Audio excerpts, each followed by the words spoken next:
bringing now the Mayor Paul Levine of Miami Beach.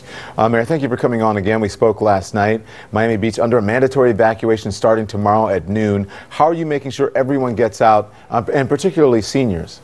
Well, you know what we've been doing actually for the last couple of days since yesterday. I've been telling the people of Miami Beach, especially the residents and the visitors, time to leave. Get out before the mandatory evacuation order comes. And a lot of them have been listening. We've been trying to reduce the flow as much as possible. But starting tomorrow, we're going to be even that much more aggressive.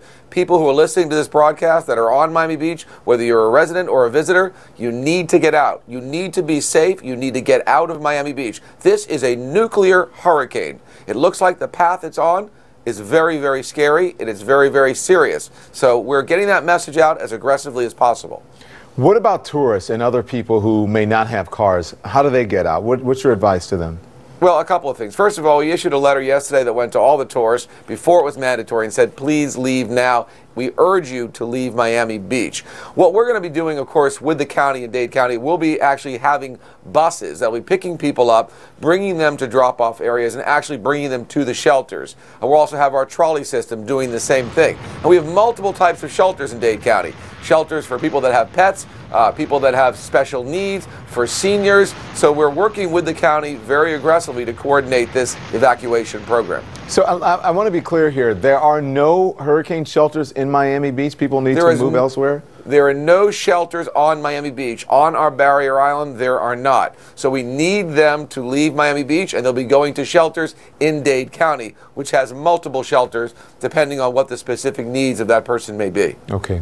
We're seeing long lines for gas, for water, and I'm wondering if there are enough supplies for people. We also saw a storm chaser out.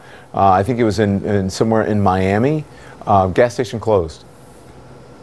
Yeah, no, it's happening everywhere. It's happening all across the state. I understand the governor is working with the fuel companies to bring in more fuel. But when it comes to water, I've been saying over and over again, and we've been saying to our residents, listen, the good old-fashioned faucet is fantastic. The water's fresh. It's good. You can fill up bottles, jugs, whatever you have. Use the faucet, and you'll get all the water you want right now. Okay. Are you concerned about the roads being congested, or have people heeded the warning, and tourists as well so far? Well, we know there will be traffic. We know there'll be congestion.